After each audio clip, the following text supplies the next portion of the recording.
You're listening to the Worldwide Sports Radio Network. Black 33. Live at the studio of Worldwide Sports Radio. All right, let's go. It's the Third and Long Show. And here's your hosts, Matty Caps and KT Hepburn.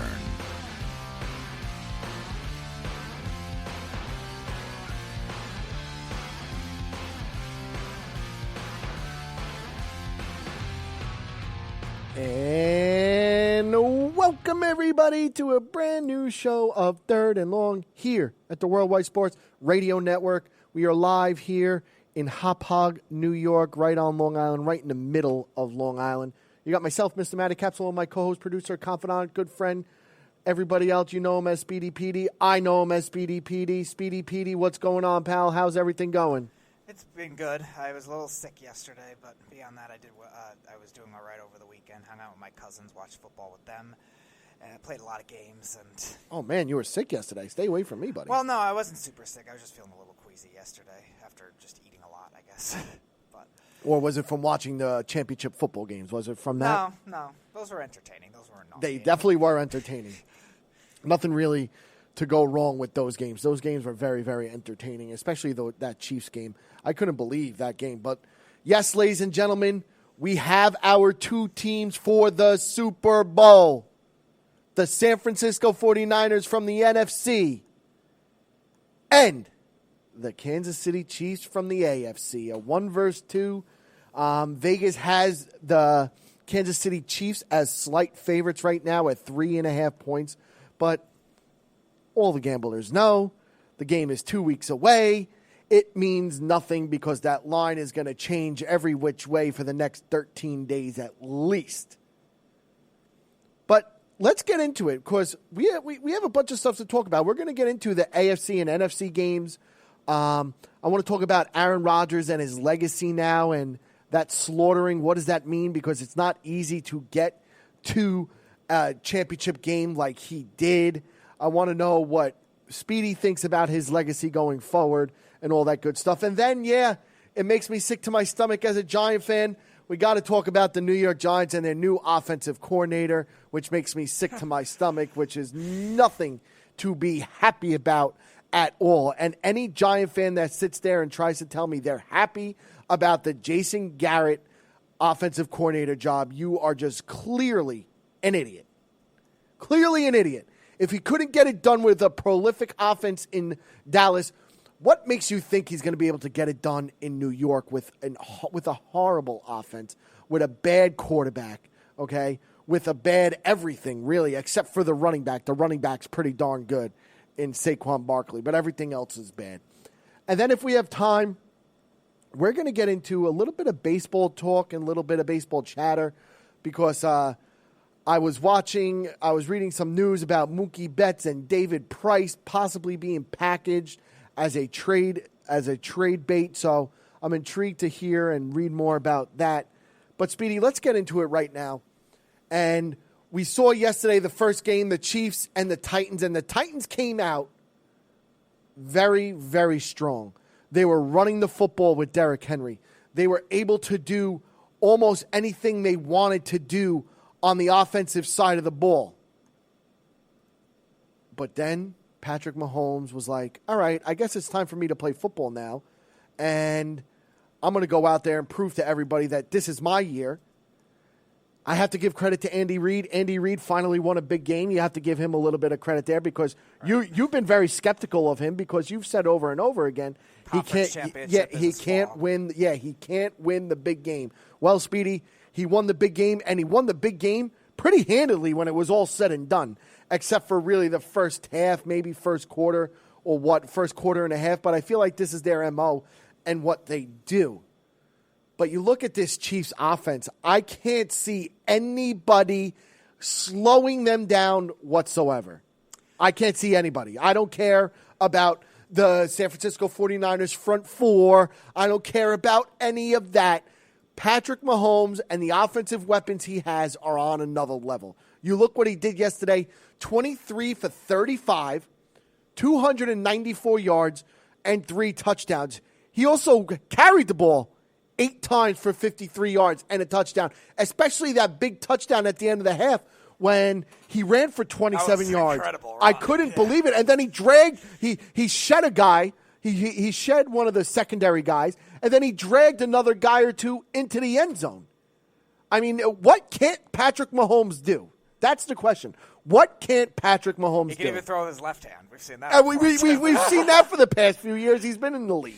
So, Speedy, let me ask you. You saw this game yesterday, and you saw the Titans come out, go up 10-7, go up 14-7, and then the Kansas City Chiefs really just took over, in my opinion.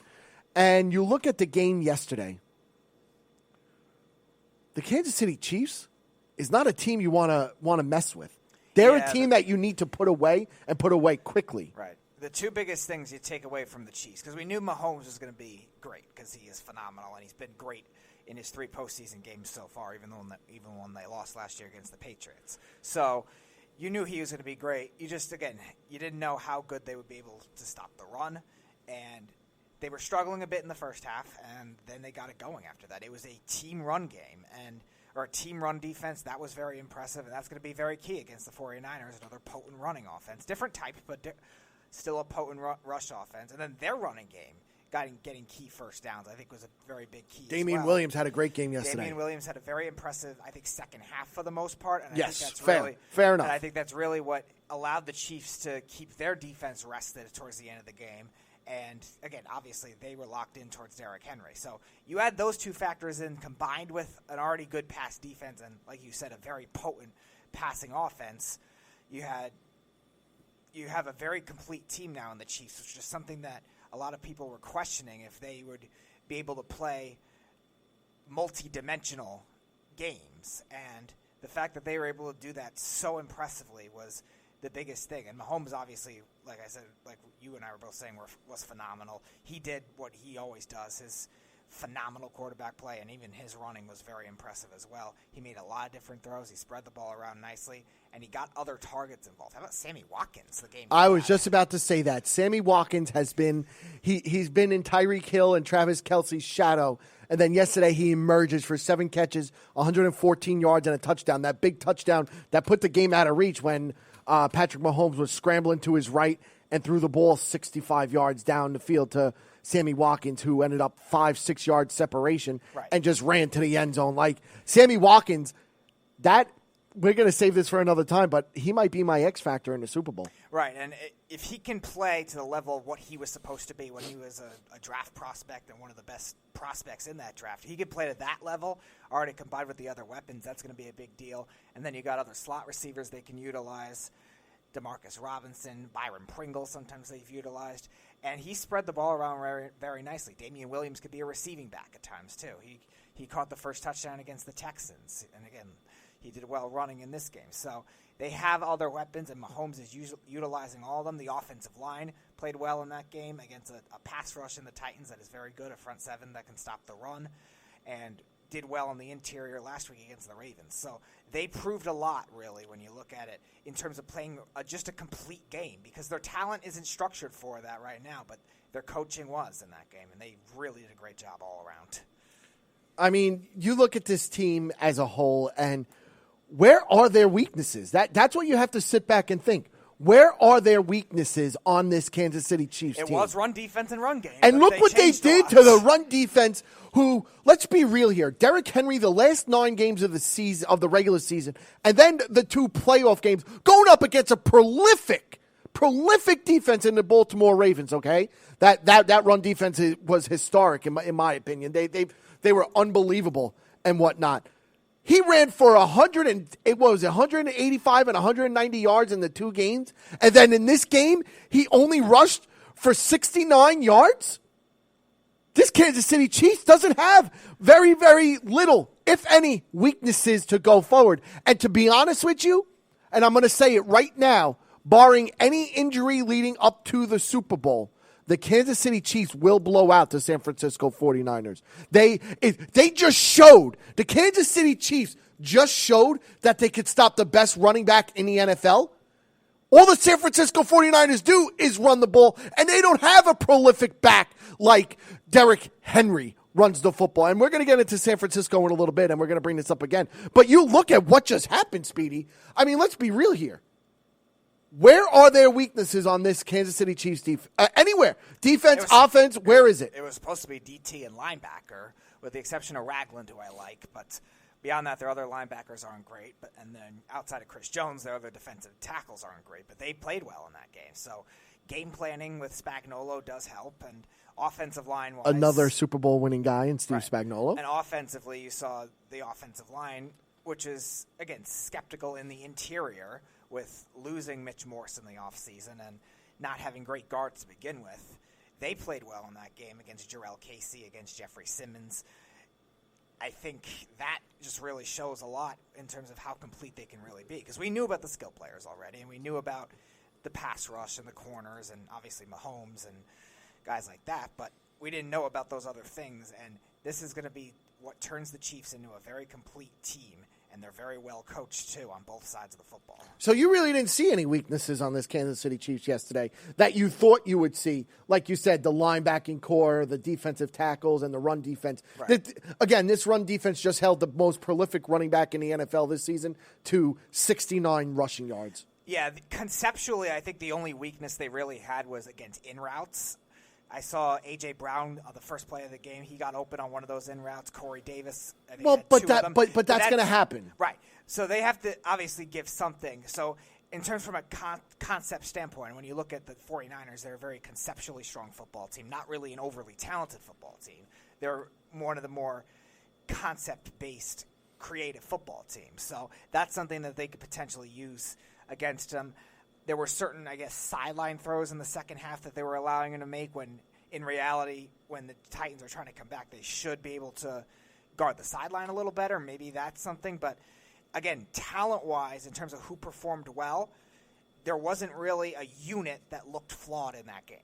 Yeah, from top to bottom, this Kansas City Chiefs, and they're the reason why I see them just blowing out the San Francisco 49ers, barring any injuries, because in that AFC championship game, they just looked head above shoulders better than anybody. They're a team that could go down to anybody, and they could come back and win handedly. We've seen it already. We've seen it against the Texans. We've seen them go down 17-7 against the Titans. I thought, honestly, when it was 17-7, I'm like, oh, my God, Titans are just going to run the ball because they weren't stopping Derrick Henry. I think Derrick Henry rushed for like 40-something yards in the first half or whatever it was, or 50-something yards in the first half. He wasn't getting those big carries like we saw in the weeks past, but he was getting good chunks where it seemed like he was just going to be a consistent runner. And the Titans at that point could live with it, not to mention they showed glimpses of a passing game with the first drive, too. They were using play action. Like I said, the in routes were very impressive. Not really overly amazing routes, but simple routes that were working. So you thought the Titans could just carry that over into the second half, and the way they took away Henry on first down, they made them a little uncomfortable where they had to go to play action at times on first down, and they had to go to maybe more sophisticated routes to get any kind of separation on these corners that were playing just so well for the Chiefs. So that made it very hard. Their tight ends couldn't get open. Reggie Ragland played a great game. Honey Badger was phenomenal in that game. First of all, I think he's been silently phenomenal throughout the entire playoffs so far. Because I think he was fantastic in that Houston Texans game as well. He was. And he's, again, somebody that can play in so many different roles, too. So his value just improves in that, too. But they had so many guys playing well that were supposed to play well that the Titans had to try to improvise to do different things. And when they did that, it just seemed like they weren't as comfortable. And they had to stop at one point when it was 28-17 later on. They just had to stop running on first down because the situation didn't call for it at that point. So that made it even harder for them, too. They're not really built to come back from down 2 possessions like that. 1 possession, okay, you could still run the ball. 2 possessions, it's a little harder. And that's the whole thing. It is a bit harder in 2 possessions, and you're 100% right. But again, you look at this team, and now you got to go look at the Tennessee Titans. Where did it all go wrong for them? And I will tell you where it all went wrong for them is they went away from what got them there. I was watching games where I was watching a game, and I'm not saying I'm some coach or whatever, but I'm an analyst. I watch the games and I analyze what I think, in my opinion, what they should be doing on certain situations and stuff. I feel like Mike Vrabel, who I think is going to become one of the best coaches in the NFL. As soon as Bill Belichick retires, I think Mike Vrabel, from playing under Bill Belichick, is going to be a phenomenal head football coach in the NFL for years to come. I'm saying that right now on record. I think he's going to be a fantastic head football coach for years to come. But you look at what they did to get to where they are. They ran. Ryan Tannehill yesterday, okay? He threw the ball 31 times. 31 times. That's what happens when you have a two. But wait, don't get me wrong. He went 21 for 31, 209 yards, okay? He still threw 2 touchdown passes. But you're not going to win with a quarterback like Ryan Tannehill that throws the ball 31 times. He's not that type of quarterback to make those big plays with 31 throws. There's only a select few quarterbacks that could throw the ball 30-plus times and win the game. It's Aaron Rodgers, it's Drew Brees, it's Tom Brady, it's Patrick Mahomes.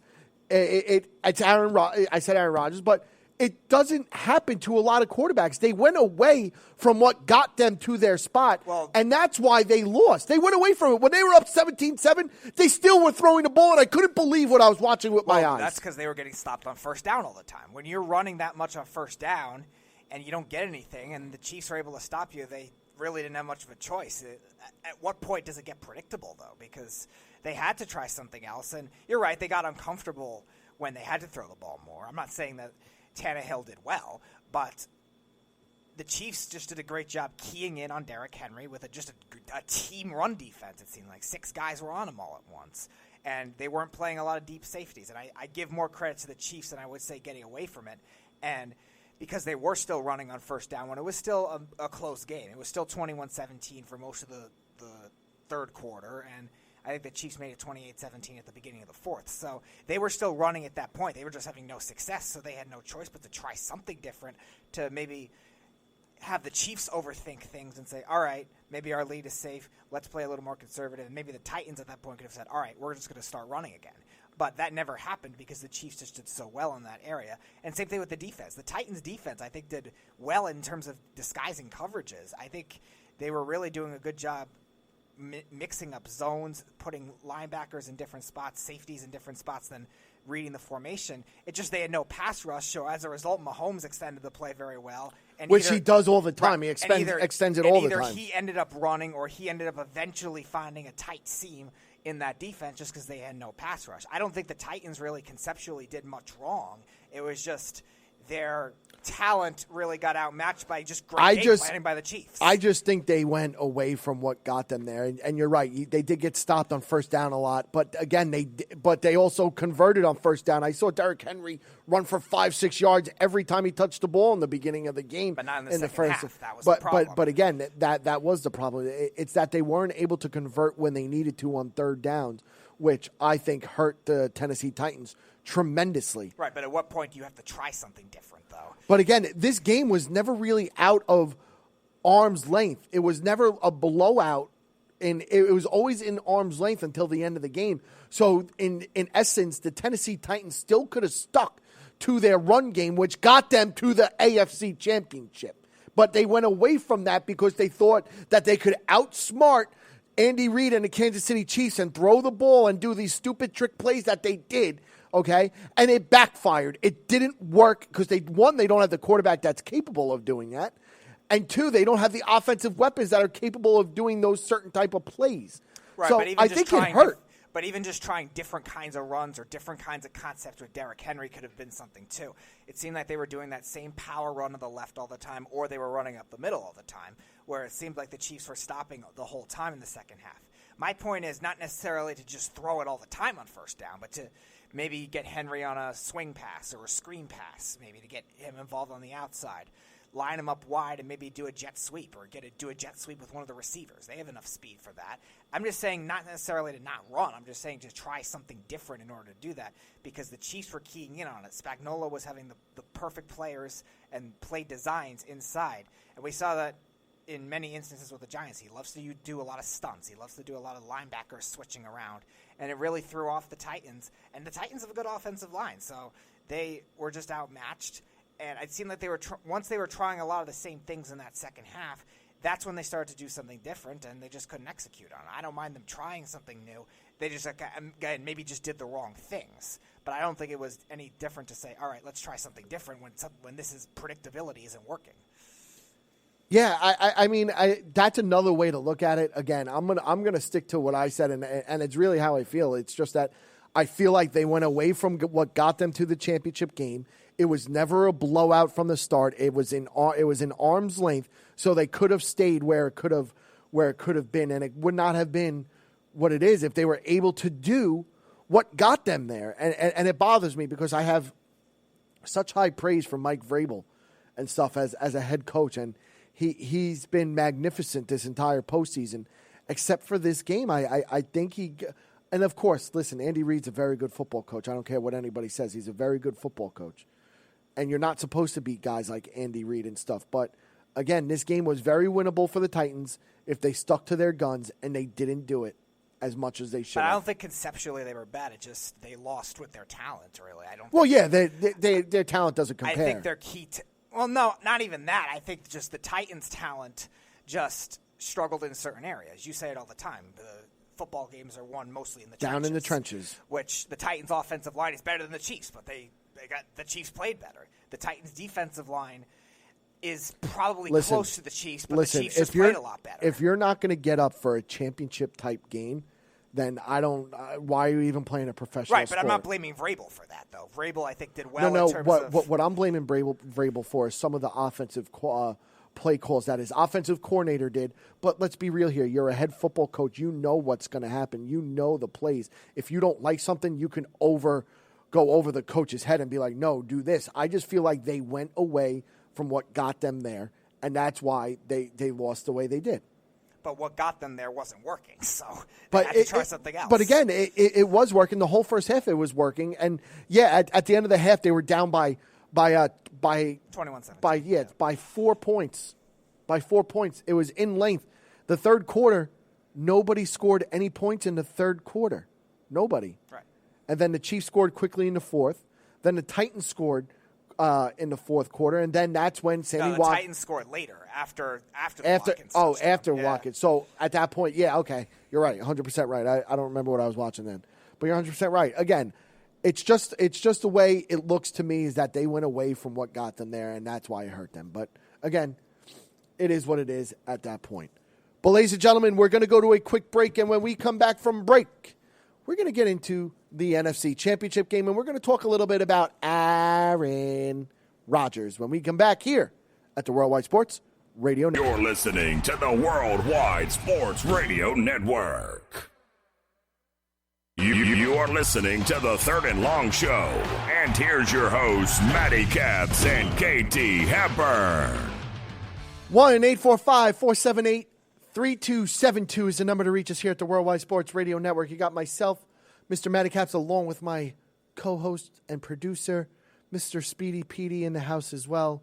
And now, ladies and gentlemen, I want to get into the NFC Championship game. I want to get into Aaron Rodgers and what his legacy is going to be going forward. And so, Speedy, I ask you this. You look at that game yesterday. What are some takes yourself, because I know you watched the game just like I did, that you could take from that game yesterday, from both teams? I'm curious to know what your analyst instincts did yesterday. Yeah, Robert Saleh, I'll give him credit first. He did a great job in terms of countering a lot of the things Matt LaFleur did in that game. I think Aaron Rodgers was really, again, under a lot of duress all game. We know that already. But we knew that was going to happen. I think that we knew that, though, just because of the way the Niners are built. They're a power rushing team. The Packers are weak on the interior offensive line. And I think that's really was going to be an issue anyway. But I think what Robert Saleh did a great job in is managing the linebackers and managing the secondary for the Niners. I think they did a very good job of moving guys like Emmanuel Mosley, K'Wan Williams, some of their younger corners around. Linebackers did a nice job in that game.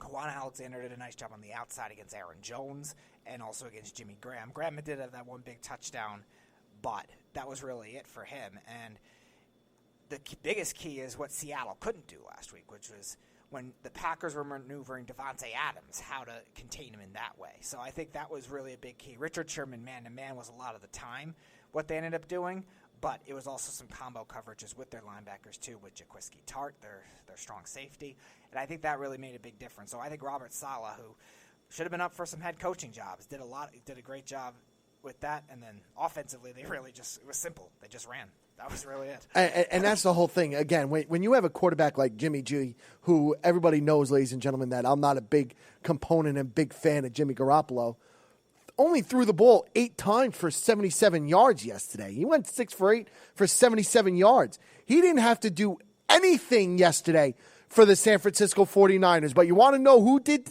do stuff? That offensive line of the San Francisco 49ers, McGlinchey, who was out there pancake blocking and smoking everybody at any given time. You look at Raheem Mostert. Who the hell is Raheem Mostert, the running back for the San Francisco 49ers? 29 rushes, 220 yards, 4 touchdowns. I mean, you look at what he did yesterday. He can't do that again. Raheem Mostert is not that type of running back where he's capable of doing stuff like that. So you look at this 49er team, and I've said this over and over and over again. This 49er team as a whole, they still have a lot of work to do because now you're going up against a guy like Patrick Mahomes, okay? And that defense of the Kansas City Chiefs who finally showed up yesterday. And you look at that, the 49ers are going to be in for a rude awakening come the Super Bowl unless Mr. Shanahan over there changes some things. You look at this San Francisco 49ers team, they're built to run, and I give them a whole lot of credit. This is a Super Bowl team that was rebuilding 3 years ago. This team is ready for the Super Bowl. No ifs, ands, or buts about it. But now you're going up against the man, the myth. Like, you're going up against the legend, in my eyes, of Patrick Mahomes now. Okay? But you look at Raheem Mostert. Who the hell is Raheem Mostert? I mean, you look at that. You look at this. Who the hell is Raheem Mostert? You have no idea who this guy is. And he went off for 220 yards and 4 touchdowns against a defense who was supposed to be eyeing in on guys like that. But, Speedy, what do you think about a guy like Raheem Mostert? Like, who the hell is he? A breakthrough. That's what Kyle Shanahan has done all year. It's a new guy seemingly every week. And Raheem Mostert's been that kind of new guy, hot hand type kind of towards the end of the season. When you really look at it, Raheem Mostert was a special teams guy for his whole career. He was, you've probably seen him. He's a nobody. He was cut from 7 different teams as a special teams guy, a practice squad running back for a lot of others. He's a legit nobody. Right. And the only connection he really had was he was with Kyle Shanahan at one point with the Browns when he was offensive coordinator over there, I think in 2013 or something like that. So that was really the only connection he had. He was the 3rd running back on the depth chart at the start of the year, sometimes the 4th when Coleman and Breida first, and then Jeff Wilson was also being utilized a lot at the beginning of the season. But then it was Mostert, really, when Coleman got hurt, that really started to take the bulk of the carries because Breida was hurt too. The other guys were struggling, and they just needed some level of offense because they don't have the receiving talent and outside of George Kittle that could really carry them. So you look they at needed somebody to break out like that. Fair. But you look at this team now, the San Francisco 49ers. The Kansas City Chiefs just shut down the most prolific running back in the NFL for the second half of the season and all of playoffs. They held him at 69 yards. This team doesn't have a prolific running back like Derrick Henry, and Raheem Mostert did rush for 220 yards. Hats off to him, okay, on almost 30 carries, okay? But he only ran for 220 yards because of that offensive line. And, ladies and gentlemen, if you don't know who is producing right now, it is our good friend and president and CEO of this business, Mr. Errol Marks, is now here. So it's nice to have him on board because I'm intrigued to hear what he has to say because I'm sure he watched this game yesterday. But, Speedy, I'm going to ask you this before I get to Errol. You look at this 49ers team, but this is before I get into Aaron Rodgers and his legacy. You look at this 49ers team. Wouldn't you think that maybe, just maybe, now that it's the Super Bowl, that Jimmy G is going to have to do something for them to win this game? Because they're not going to be able to run the football like they just did. Yeah, you're going to need some level of balance. We know that. Now, Garoppolo has been accurate this year. He has been a good quarterback in terms of decision-making. He's been accurate, and he's done well with, again, outside of Kittle, not a lot of great receiving talent. Now, the thing is, the Niners passing offense, while it is sophisticated, it's still kind of limited to different parts of the field. They don't have a big deep threat on that team. They don't run a lot of complicated routes. They do a lot of motion. That's the big key with their offense. I think it's 78% of plays involve some kind of motion, and I think it's like 62% involve receiver motion. So they do a lot of that, and Jimmy Garoppolo has done well with that, obviously being with the Patriots, another team that does a lot of heavy motion sets, with adapting to that. The thing is, can the receivers step up for one? Because the Chiefs do have two corners that I wouldn't say are number one corners, but they've played well all year where they're kind of high-end twos. Kendall Fuller has the speed to keep up with a lot of those Niners receivers, and that's all the Niners receivers are small and fast.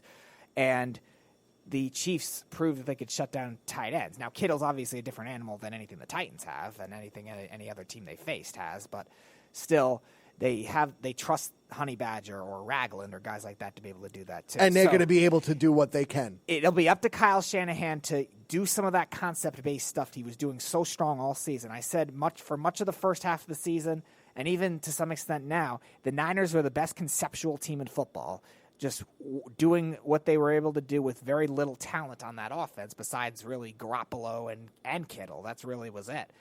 And obviously some of the offensive linemen. But the receivers really aren't overly talented. The running backs were more pass-catching types. I like Coleman, but not a lot of people do. And it's one of those things. Tevin Coleman, I think, just broke his forearm, to be honest with you. You saw him. Right. But I'm saying just throughout the course of the year. That was their best running back who had a down year running the ball last year with Atlanta. He was good in 2016, but that was really it. It was Freeman who was carrying the load much of the running times. So I look at it where the concepts have to be strong in this game to help out Garoppolo because Garoppolo doesn't have the receiving talent. And then he himself has to make those throws too because he's got to work on making tough throws. He's got to throw on the run, throw under pressure like that because the Chiefs have a good pass rush too. So especially getting Chris Jones back. So that'll be a big key for them. But I think mostly it'll be up to Kyle Shanahan to get those concepts going again. And I think he's he's more than capable of doing that. Errol, what do you think about the game? Oh, no, he's busy. He's busy. I got you. But Speedy, now let's step over to the Green Bay Packers, and they were down 27-0 at half. Now this is a team with Aaron Rodgers as your quarterback, and don't get me wrong, Aaron Rodgers threw the ball 39 times, 31 for 39. He was efficient passing the ball. That's over 70% completion percentage for Aaron Rodgers. He threw for 326 yards, 2 touchdowns, but he had 2 interceptions. And I don't count the last interception as something that is like astronomical because that was just almost like a Hail Mary. And I don't really count that. But you look at Aaron Rodgers now and you look at his age and you look at his legacy. Do you think him getting blown out in this AFC championship game is going to hurt his legacy? We'll see long term how much it does because he's still got time. I don't think he's... Does he? He's 36 years old. How much more time do you think he has? But no, what I'm saying is with a high parity NFC that we've seen teams have gaps between their Super Bowls. The Packers, obviously, going to it in 2010, they ended up winning. But before that, there was a gap, I think it was into the 90s with Brett Favre. So they've had their gaps, and that's just the results of a high parity NFC. They were a team that was supposed to be probably a playoff contender, but they weren't expected to be this good right away. 13-3, being a 2 seed in the NFC. They weren't supposed to be that good right away. They had talent. They had a lot of young talent, but they still had some holes on that team. So the fact that Rodgers still was able to put together the season that he had, I think, was impressive. The touchdowns were a little low for him, 26, but still at 4,000 yards. Yeah, this game did hurt in terms of the way he played, but again, like I said, I think it was mostly the players around him and mostly the fact that Robert Saleh just did a great job disguising coverages, and Rodgers usually does those kinds of things maybe the first time around, and usually he's better the second time around when seeing an opponent, and that's the way he's been all his whole postseason career. But the Niners have just been one of those teams that have been a thorn in his side, and different type of defense, but it's just a defense that matches up well against them, and Robert Saleh did a great job. And Aaron Rodgers, yeah, it'll hurt maybe a little bit that he didn't get to another Super Bowl, but I think there's still time. Let's take a peek at Aaron Rodgers in the NFC Championships games. He won by 7 versus Jay Cutler, Caleb Haney, and Todd Collins when Haney threw a pick six to a pick six to a defensive tackle, and then he lost 3 other times by 46 points versus Matt Ryan, Russell Wilson, and Jimmy Garoppolo, including 2 first-half shutouts. And, of course, yes, you can credit Kyle Shanahan and his outstanding game plan. And, yes, the Green Bay offensive line and defense didn't do Aaron Rodgers any credit or any favors whatsoever. But we're talking about arguably the single best thrower of football of all time. I think the only game, though, that you listed there that you could say he really was just that bad was Atlanta. Because Atlanta, remember that year, they didn't have much of a pass rush. They had good young linebackers and safeties, but this brings me to my point about his legacy now. That's what I'm getting at. His legacy. Do you think his legacy hurts with this? Because I just rattled off him being in the NFC Championship 6 times, which is a feat for itself. So I give him credit there. Sure. But your 3 wins against garbage quarterbacks in, like I said, Caleb Haney and Collins and Cutler only won by 7 points. And one of them was because of a defensive tackle pick 6, B.J. Raji, like you said. Mm-hmm. But then you look at the 3 other quarterbacks. Now you're going up against Hall of Famers besides Jimmy G. Matt Ryan, I think, will be a Hall of Famer just because of his numbers. And Russell Wilson is a first ballot Hall of Famer, okay? And you lose by 46 points. I'm asking you, Speedy, do you think this hurts his legacy going forward? And in my opinion, I think this could hurt his legacy a little bit. I think the Atlanta one does, because I think that's a team they could have beaten, being they were more of an offensive team, and he still struggled in that game for a defense that was very young. The other games, though, you look at Seattle, that was a great defense that year, the Legion of Boom, and he did well yardage-wise in that game. The problem is they were just settling for field goals all the time. So that ended up hurting them, and obviously Seattle came back. But remember, he also, when the Seahawks took the lead, he also led the drive to tie the game before that, too. So it's not like Aaron Rodgers really did anything significantly wrong. He wasn't really turnover-prone. And like the 49ers, the Seahawks had a potent pass rush, which really helped rattle Rodgers and sack him a lot, have him throw the ball away. So I really think the Atlanta one's the only one that hurts his legacy a little bit, just because I think that was a young, unexpected team. What about this game? You don't think this game hurts his legacy whatsoever at all? I mean, he was shut out in the first half. You're talking about arguably he could go down as the greatest quarterback of all time. He can be. Was he really the biggest problem in that game, though? In the first half, he was. Did you see him? They were driving. He fumbles the ball. I mean, he just didn't look himself. And don't get me wrong, he established a rhythm in the second half, and he finally got going. But that was too late against a defense like San Francisco 49ers. You're spotting them 27 points, okay? Like, what do you expect to happen? Well, I mean, I look at it like this. Does it tarnish Aaron Rodgers' legacy a little bit or at all? I think it does tarnish his legacy a little bit. But, again, he doesn't have the stability of the offensive line that he has. And don't get me wrong, the tackles are good. Bakhtiari is good, and Balaga. He's very good.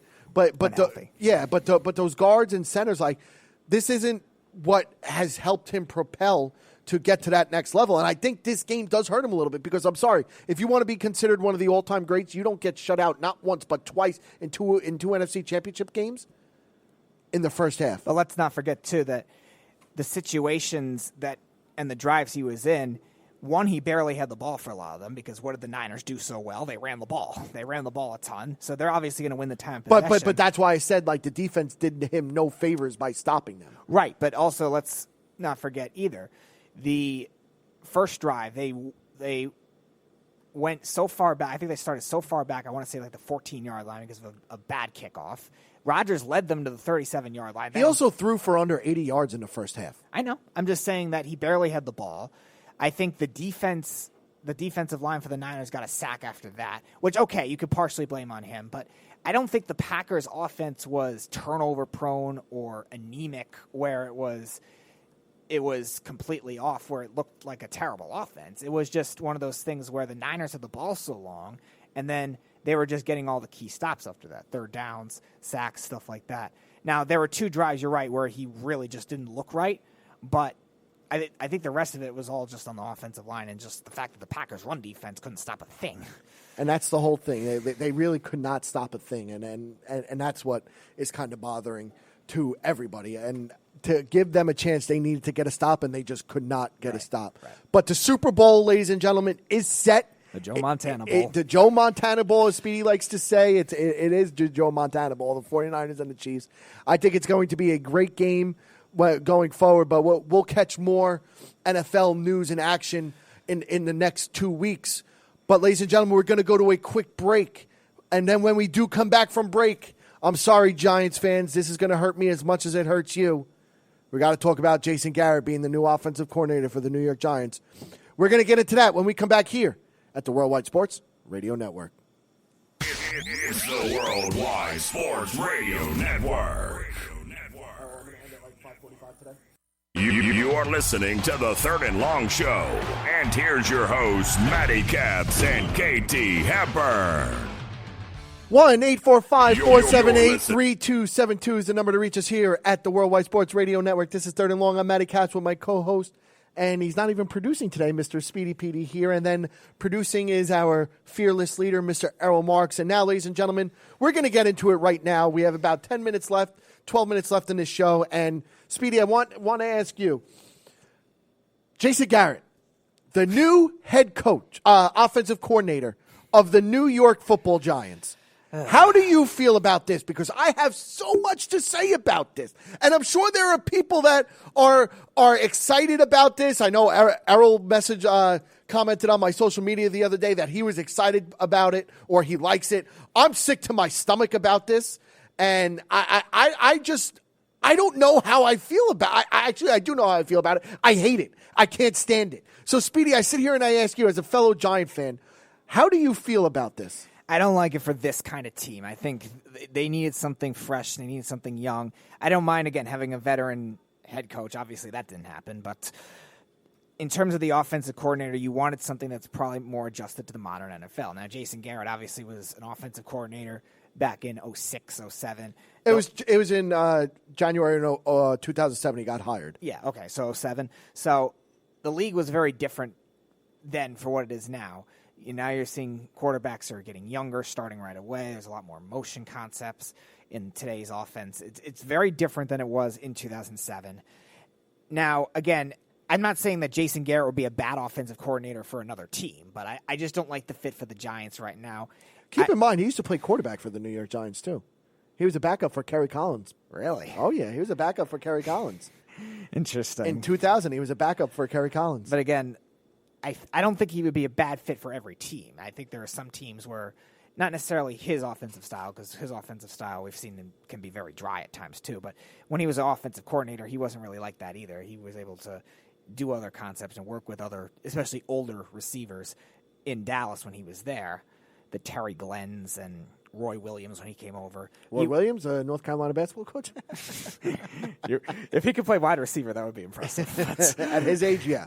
No, Roy Williams, who came over from Detroit, he worked well with those guys that year, and obviously Jason Witten was kind of in his prime at that point, but also was still, I think, close to 30. So you're dealing with older offensive players, and I think he did a good job with those, considering the circumstances. Obviously, Romo was a new starter, and then he still had a year with Bledsoe. But I just think it's different with this kind of team that's all young all at once. And I always say, too, that you want to have when you have a coach, whether it's a coordinator or a head coach, you always want to have something that could help out talent-based deficiencies. And we know Jason Garrett, what he liked to do with the Cowboys is he liked to have a very run-heavy offense and a lot of simple, high-percentage passes. Now, that fits into what the Giants like to do. Sure, I understand that. But in terms of having a quarterback like Jones grow, young offensive players grow, you want to have somebody that could help those guys grow. And I don't really think Jason Garrett's that kind of guy. I think the league has seen what he's done before. He's been a head coach for a long time. Again, I don't mind it if you're a veteran team, if you're a team looking for some kind of offensive spark with older players or more established guys, okay. Because I don't think he was a bad offensive coordinator in Dallas. I just don't think it's the right fit for this kind of team. Wait. So you're going to sit there and tell me that Jason Garrett is – so you agree that he's not going to be the right fit for the New York Giants? Like, for example, I think if the Vikings hired him for their offensive coordinator, I think he would do well there. I just don't see him doing well anywhere for being an offensive type guy because you look at a team, he's had the talent as when he was the head coach at Dallas. He's had the talent over in Dallas, especially for the past few years. His offensive line has been, top 5 year in and year out. You have the best running back in Ezekiel Elliott, okay? You finally got Amari Cooper. You had Dez Bryant when Dez Bryant was top of the charts and Tony Romo was top of the charts, and you still couldn't win. You still couldn't find the offense to do it. And now you're going to come to a poorly instructed New York Giants offense who, I'm going to be real, they have one, maybe two offensive weapons. One of them is Saquon Barkley, and the other one is Evan Ingram. But here we go. Only if Evan Ingram could stay on the goddamn field if he doesn't get injured every other play, which he does. And not drop one of every three Listen, Evan Ingram is a very, very, I think he could be a very, very good and elite type tight end because he's athletic, he's fast, he's tall. He really does it all. He just needs to stay on the field and get the repetitions. But now he's coming to a bad New York Giants offense. What makes people think that he's going to be able to do things with this offense when he couldn't even do things as a head coach? Okay, as a head coach. Well, there is a difference of the Dallas Cowboys. Yeah, no, you're right. There is a difference. Of course there is. But let's be real here. He knew the plays that were being called when he was the Dallas Cowboys head coach. If he didn't like what was being called, he could have done something different. That offense of the Dallas Cowboys was so stagnant and gross that it was disgusting. What do you think he's going to do with the New York Giants? Do you think he's going to have any innovation? Do you think he's going to have any creativity with this Giants offense? He can't because there's not a lot of talent. Right. There's not a lot of talent. And for a young team, I think that's really tough because in this day and age, you kind of need that kind of innovation. You can't just be simple all the time. Now, obviously, we've seen the Niners go to the Super Bowl with a run-first offense. But, again, even they have really good concepts involved with Kyle Shanahan. They do a lot of different things with motion and stuff like that really throw everything off. Dallas hasn't really been like that. They, like you said, they're a talent-driven offense. Offensive line was great, so they expect a lot of things out of them. And the Giants really don't have that kind of thing. So I want a talent base. You talk about a 2008 when it was his first full season. He guided the Cowboys to the second. They were second best offense in all of football. Right. They still only went 9-7. How can you be the second best offense and still go 9-7? Well, the division was also really good that year. And I get that. The Giants were 12-4. That was the year Burris shot his foot. Listen, and that screwed everything up. Philly was 11-5. They were good. They were a good division. I get that. Okay, but afterwards he wasn't able to do anything going forward for his teams. Listen.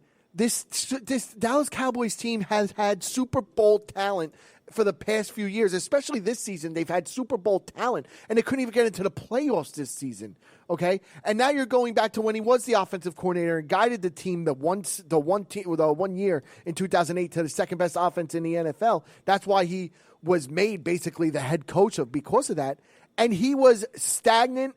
And he had no creativity. He had no innovation after that season. Now, you wonder, too, because the teams were very different then to what they were when he was a head coach, too. They always had good running backs when he was a head coach, whereas when he was an offensive coordinator, they were rotating Julius Jones and Marion Barber, and then they really didn't have much when it came to talent. Then they brought in DeMarco Murray, who was very good when he was a young running back, and obviously now they have Zeke. So we'll see if he can adjust to that kind of talent. And again, it is different with an offensive coordinator. I'm not really going to judge wins and losses on him. You're judged more on game plan and the way your system works and how you will adjust. And the thing is, Jason Garrett, he's adjusted at times, but he really hasn't made the adjustments to, it seems like his style is going to work for the modern NFL. And the Giants are building a young team. They're rebuilding. They're trying to build something that is modern and fresh. And in order to do that, I would have just wanted a guy that's a little more creative with the offense, that is willing to take more risk and willing to do more motion, stuff like that, different routes. And that's why, again, my number one choice for a head coach is Eric Bieniemy, because I think he's the perfect guy to do that. I think he would have been fantastic. So I think just on that, I really don't know if it'll work in the same sense. I don't think Jason Garrett would be a bad offensive coordinator in other places. Like I said, I just don't think it's a good fit for a rebuilding Giants team. I don't think he's a good fit anywhere. I don't think highly of Jason Garrett, because now I'm going to have to sit here and deal with the ginger clapper just clapping on the sidelines the whole time, and it's really going to aggravate me and make me sick because. Again, this offense, unless they get somebody in free agency or they make a trade or two and get some more weapons, I can't see this offense of the New York Giants improving. Can you see them improving on the offensive side of the ball? I mean, unless Daniel Jones gets a little bit better, which again, we'll have to wait and see. That's what it'll depend on to me, because I think. But we'll have to wait and see, and who knows if he's going to get better. Again, Speedy, I've said it. I've said this to Jeff from Tampa 1.5 billion times. I'm never going to judge a quarterback on their first season going forward. Okay, right. So I am going to start judging him on this season. But maybe again, if he does do well with that, maybe we can at least not defend him, but give him a little slack if he isn't great conceptually either, because they're not going to win any this year anyway. So you might as well have him still rebuild. So if he does well with that, I'll buy into it a little more. But again, just conceptually, I don't know what to believe, just because I think the Giants really need to be that modern type NFL. If they're going to rebuild like that, you saw Carolina do that with Matt Rule.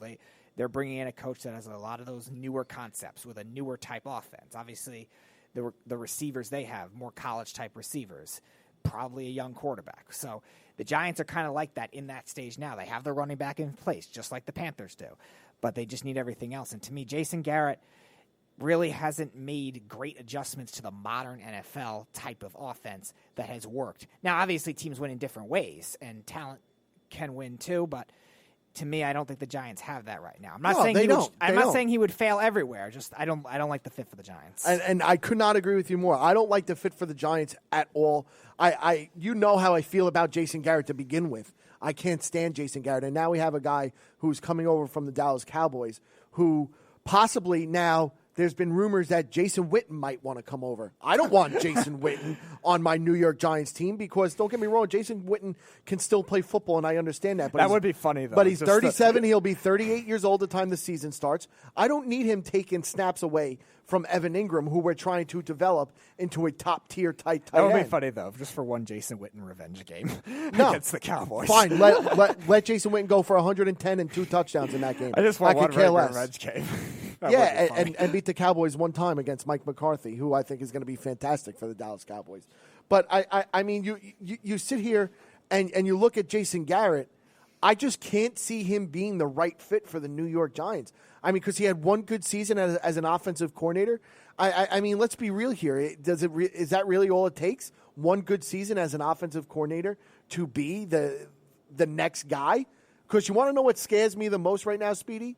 Joe Judge being fired after this season and Jason Garrett getting the head coaching position in the New York Giants organization. I will lose my absolute mind. Well, the only way Joe Judge will get fired is if he's as bad as Freddie Kitchens was in this year. Is that possible? Absolutely, because again, Joe Judge has no experience being a head coach anywhere. The Giants are dysfunctional, but they're not the Browns. They're not the Browns yet, Speedy. They're not the Browns yet. They're going towards the Browns.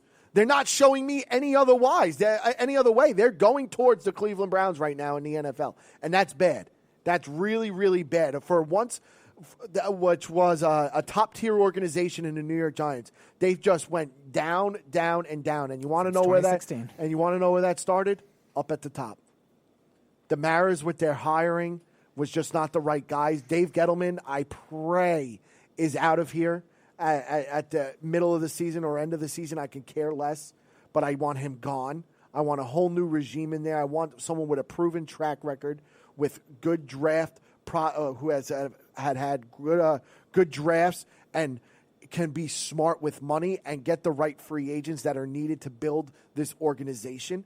Because right now, Dave Gettleman is showing his incapability that he can't do that for an organization. And it's upsetting. It really is a little bit upsetting for us as New York Giants fans. But, ladies and gentlemen, I'm going to end on that.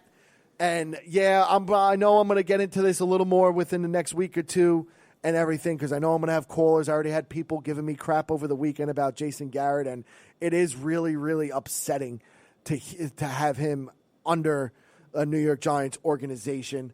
But, ladies and gentlemen, that's going to be it for our show here at the Worldwide Sports Radio Network.